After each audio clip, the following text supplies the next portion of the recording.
Soyez bénis, soyez tous bénis dans le nom précieux du Seigneur Jésus-Christ.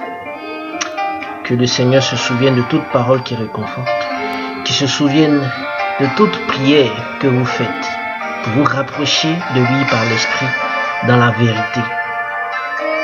Je prie aussi que la main puissante du Seigneur que vous attendez depuis longtemps ou même pas s'étende sur votre vie au nom de Jésus-Christ de Nazareth. Bien-aimés, l'exhortation du jour s'intitule « L'aveugle et le lépreux au royaume des cieux ». Ce n'est pas une exhortation qui est forcément tirée de la Bible, mais ça vient d'une histoire soutenue par des versets de la Bible pour amener le chrétien à prendre conscience de l'environnement dans lequel il évolue, surtout par la vertu du Saint-Esprit. Comme nous l'avions dit un jour, nous prions un Dieu que nous ne voyons pas, mais nous négligeons les paroles qu'il nous donne.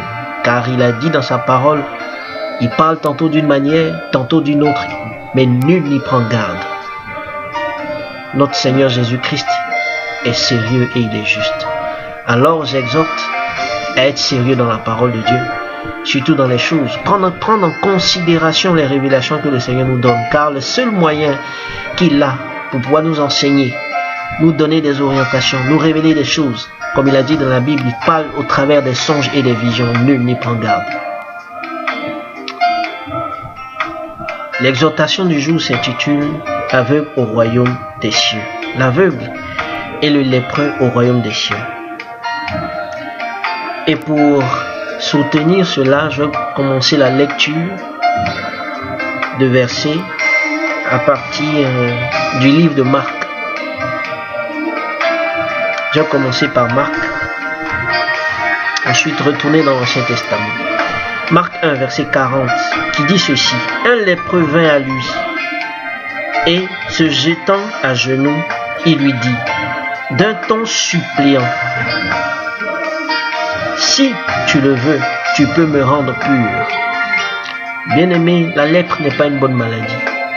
Mais pour un chrétien, elle symbolise quelqu'un qui ne s'est pas donné à Dieu. Mais quelqu'un qui ne s'est pas donné à Dieu, pour avoir la force d'ouvrir les mains et donner à Dieu et être purifié de la lèpre spirituelle, il faut pouvoir prier. Demander une orientation au Seigneur pour qu'il puisse nous délivrer de la lèpre, afin que nous puissions lui donner aussi. Car c'est ainsi qu'il menace le dévoreur, il a dit dans la parole.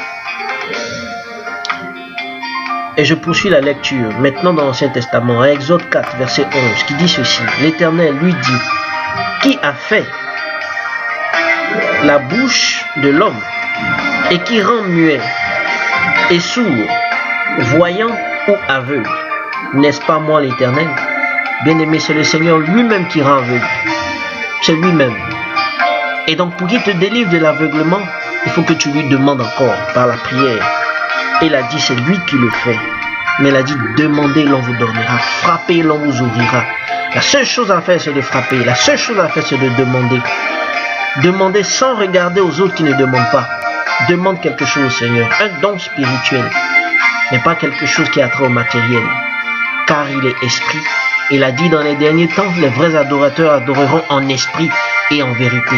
Pas forcément dans les synagogues, mais dans l'esprit et dans la vérité. Je poursuis encore la lecture de Exode toujours. Exode 23, verset 8, qui dit ceci: tu ne recevras point de présent, car les présents aveuglent ceux qui ont les yeux ouverts et courront la parole des justes. Bien-aimés, le Seigneur dit ceci: que les présents, les cadeaux, entre parenthèses, aveuglent ceux qui ont les yeux ouverts. Quand bien même tu as les yeux ouverts, tu peux être corrompu par des présents, des cadeaux de toutes sortes. Mais il s'agit de rester ferme pour ne pas céder aux mauvaises sollicitations du diable au travers des mains de nos frères et de nos sœurs qui cherchent à nous corrompre injustement. Bien-aimés, Soyez fermes, surtout avec Jésus-Christ. Il est lent à la colère, il est riche en bonté. Il n'agit pas tout de suite, mais il agit d'une manière ou d'une autre. Parce qu'il sait que nous pouvons nous fortifier par la prière. Et je vais lire le dernier verset de cette exhortation. Matthieu 11, au verset 5, qui dit ceci.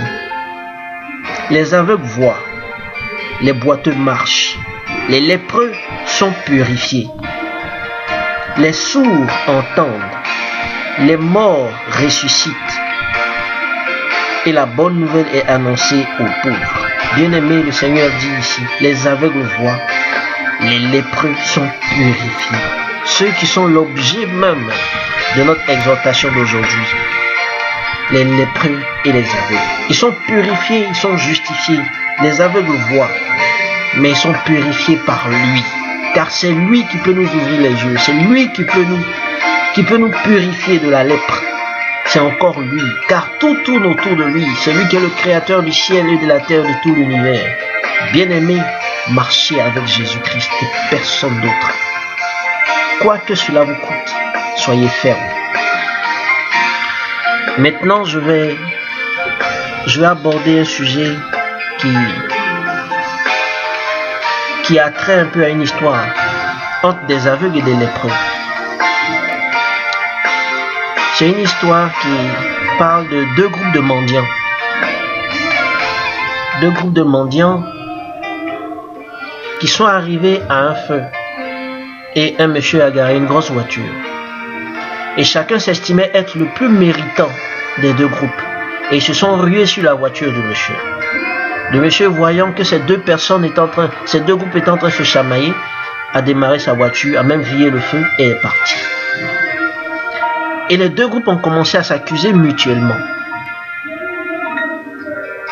d'être le fait de ne pas avoir reçu une grâce, un don de cette personne.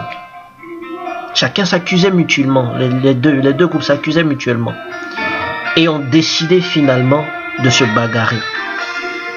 Et les aveugles ont dit, nous allons aller nous bagarrer à la plage. Et les lépreux ont accepté l'invitation à se bagarrer à la plage. Mais les aveugles s'estimant plus intelligents ont dit, nous allons aller plus tôt, question de tâter le terrain et de savoir où se trouvent des bois, des pierres. Comme ça, au moment où nous allons nous bagarrer, nous allons utiliser cela pour nous bagarrer contre eux. Et les aveugles sont allés plus tôt. Arrivés là-bas, les aveugles ont commencé à toucher le terrain, toucher les bois, toucher etc. Et l'un d'eux a touché un cocotier. Lorsqu'il a touché, pour s'assurer que c'était vraiment un cocotier, il a remué le cocotier. Lorsqu'il a remué le cocotier, il y a un coco qui s'est détaché et est tombé sur sa tête. Quand c'est tombé sur sa tête, il a crié, ils sont là, ils sont là. Automatiquement, les aveugles ont commencé à se taper dessus. Ils se bagarraient terriblement, ils se sont cassés les membres, ils se sont cassés les dents, ils se sont bagarrés terriblement. Et au même moment arriva les lépreux. Et les lépreux ayant vu ça, ils disent, mais c'est leur entraînement, ils sont en train de s'entraîner. Mais c'est pas la peine de se bagarrer avec eux, sinon ils vont nous tuer. Regardez-là, seulement leur entraînement, ils sont en train de s'entretuer. Nous n'avons pas besoin de nous bagarrer avec eux. Nous n'avons pas envie de mourir. Et les lépreux ont fait demi-tour, ils sont partis. Bien aimé, ici, les lépreux représentent des païens. Les aveugles représentent les chrétiens. La plage représente le royaume des cieux. Bien aimé, c'est comme ça nous sommes aujourd'hui des chrétiens. Nous sommes des aveugles au royaume des cieux. Nous ne voyons rien venir. Et les choses nous tombent dessus. Et nous sommes obligés de gérer des conséquences fâcheuses. Très fâcheuses d'ailleurs. Bien-aimé, un aveugle au royaume des cieux ne reconnaît pas son frère. Il ne sait pas que c'est son frère qui est à côté de lui et il le martèle sans le savoir. Son frère aussi à côté de lui ne sait pas, il reçoit des coups et il en donne aussi au même moment. Et ça fait de nous des aveugles au royaume des cieux. Parce que nous ne demandons pas au Seigneur de nous ouvrir les yeux, parce que nous n'avons pas à reconnaître que nous sommes des aveugles au royaume des cieux. Nous ne savons même pas que nous sommes assis au royaume des cieux et nous martelons nos frères sans les reconnaître. Bien-aimés, cette exhortation d'aujourd'hui c'est pour pousser les chrétiens à demander au Seigneur de leur ouvrir les yeux pour recevoir les révélations qui viennent de lui. Parce qu'un chrétien ne doit pas être un aveugle au royaume des cieux. Il serait un chrétien inutile. Comme la Bible le dit, qui est ce serviteur qui donne la nourriture au temps convenable? Si tu ne vois pas la nourriture que tu dois donner au temps convenable, pour la récupérer et la donner aux autres, à quoi tu sers? Tu serais un serviteur inutile. Bien-aimés, demandons au Seigneur, par sa vertu, de nous conduire et de nous donner de la force afin que nous soyons des serviteurs utiles, ayant les yeux ouverts par la vertu du Saint-Esprit. Bien-aimés, je vous exhorte encore à marcher avec Jésus-Christ en esprit et en vérité. Car sa puissance n'a pas de limite. Il est l'unique Dieu, il est le véritable Dieu, il est lent à la colère et il est riche en bonté. Bien-aimés, c'était l'exhortation du jour intitulée « Les aveugles et les lépreux au royaume des cieux ». Sortant de la lèpre en donnant à Dieu, sortant de l'aveuglement en demandant au Seigneur de nous guérir de cet aveuglement, de ces yeux fermés, qui nous ouvre les yeux afin de savoir comment marcher par l'Esprit. Car c'est lui qui révèle par des songes et des visions. Si nous ne voyons rien, à quoi est-ce que nous servons? Nous ne sommes pas des chrétiens, mais nous sommes des chrétiens aveugles. Soyez fortifiés et marchez avec le Seigneur par la vertu du Saint-Esprit, au nom de Jésus-Christ. Amen.